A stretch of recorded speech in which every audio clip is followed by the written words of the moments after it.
కబ్జాదారులకు అక్రమార్కులకు నిద్ర లేకుండా చేస్తుంది హైడ్రా. భాగ్యనగరిలో నలుమూలలా నిర్మించిన అక్రమ కట్టడాలను కూల్చివేస్తుంది. చెరువులు, కుంటలు, ప్రభుత్వ స్థలాలు, పార్కులను కబ్జా చేసి నిర్మించి కట్టడాలపై కొరడా జుల్పిస్తుంది. బఫర్ జోన్ FTLలో నిర్మాణాలను నిర్దాక్షిణ్యంగా కూలగొడుతోంది. సెలబ్రిటీల నిర్మాణాలైనా సరే ఉపేక్షించడం లేదు హైడ్రా. దీన్ని వెనుక ఉండి నడిపిస్తోంది రేవంత్ రెడ్డి సర్కార్ ప్రభుత్వమైనా ముందుని నడిపించిన కథానాయకుడు కమిషనర్ రంగనాథ్. GHMC పరిధిలో అనుమతి లేని అక్రమ నిర్మాణాలను కూల్చివేస్తూ టాక్ ఆఫ్ ది హైదరాబాద్ అయ్యాడు. దూకుడుగా వ్యవహరించడంతో హైకోర్టు విచారణ ఎదుర్కొన్నాడు. ఇంతకు రంగనాథ్ ఎవరు? హైడ్రా కమిషనర్ కాకముందు ఏం చేశారంటే, హైడ్రా కమిషనర్ రంగనాథ్ పూర్తి పేరు ఆవుల వెంకట రంగనాథ్. పుట్టింది నల్గొండ. సుబ్బయ్య విజయలక్ష్మి దంపతులకు 1970 అక్టోబర్ 22న జన్మించారు. హుజూర్ నగర్ తదితర ప్రాంతాల్లో ప్రాథమిక విద్యను అభ్యసించిన రంగనాథ్ ఆ తర్వాత గుంటూరులో 10వ తరగతి వరకు చదివారు.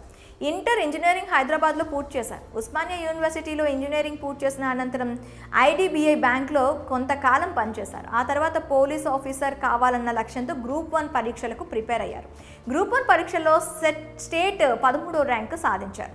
అలా 1996 బ్యాచ్లో DSP ర్యాంక్లో స్థిరపడిన రంగనాథ్కి 2000 సంవత్సరంలో గ్రే హ్యాండ్స్ హాస్టల్ కమాండర్గా మొదట పోస్టింగ్ వచ్చింది.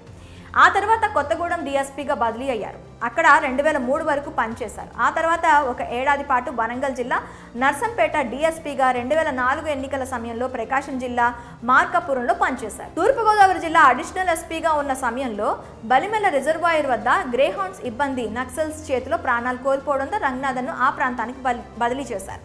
2012 డిసెంబర్ వరకు ఆ ప్రాంతంలోనే గ్రేహౌండ్స్ ఆపరేషన్స్ పునరుద్ధరించడంలో కీలకంగా పనిచేశారు. ఆ సమయంలో రంగనాథ్ చేసిన కృషికి రాష్ట్రపతి గ్యాలంటరీ అవార్డు దక్కింది. ఆ తర్వాత 2014 వరకు ఖమ్మం SPగా పనిచేసి ఆ తర్వాత నల్గొండకు బదిలీ అయి అక్కడ 4 ఏళ్లు పనిచేసి తనదైన ముద్ర వేసుకున్నారు. నల్గొండలో ఉన్న సమయంలోనే DIGగా పదోన్నతి పొందారు. ఆ తర్వాత హైదరాబాద్ సిటీలో జాయింట్ కమిషనర్గా విధులు నిర్వర్తించిన AV రంగనాథ్ వరంగల్ పోలీస్ కమిషనర్గా నియమితులయ్యారు. రాష్ట్రంలో సంచలనం సృష్టించిన ఆయిషా నల్గొండ జిల్లాలో అమృత ప్రణయ్ కేసు విషయంలో ఎంతో చొరవ చూపారు. నర్సంపేటలో పనిచేసినప్పుడు నక్సల్ సమస్యపై కీలకంగా పనిచేస్తారు. ఆ తర్వాత పలు విభాగాల్లో పనిచేశారు. ఇప్పుడు హైడ్రాతో హడలు పుట్టిస్తున్నారు. హైదరాబాద్ అక్రమ నిర్మాణాలపై దృష్టి సారించిన రేవంత్ రెడ్డి సర్కార్ ఈ క్రమంలో హైడ్రా ఏర్పాటు చేసి రంగనాథన్ను కమిషనర్గా నియమిస్తూ స్పెషల్ పవర్స్ కూడా ఇచ్చింది. అక్కడ నుండి తన పవర్ చూపించారు రంగనాథ్. సంచలన కేంద్ర బిందువు అయ్యారు.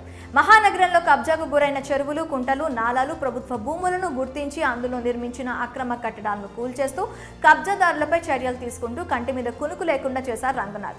ప్రభుత్వం నుంచి ఫుల్ సపోర్ట్ ఉన్న ఈ ఏజెన్సీ ఇంత బలంగా దూకుడుగా పనిచేయడానికి కారణం రంగనాథ్. అందుకే ప్రభుత్వం ఆయనను ఏరి కోరి మరి ఈ ఏజెన్సీకి కమిషనర్గా నియమించింది.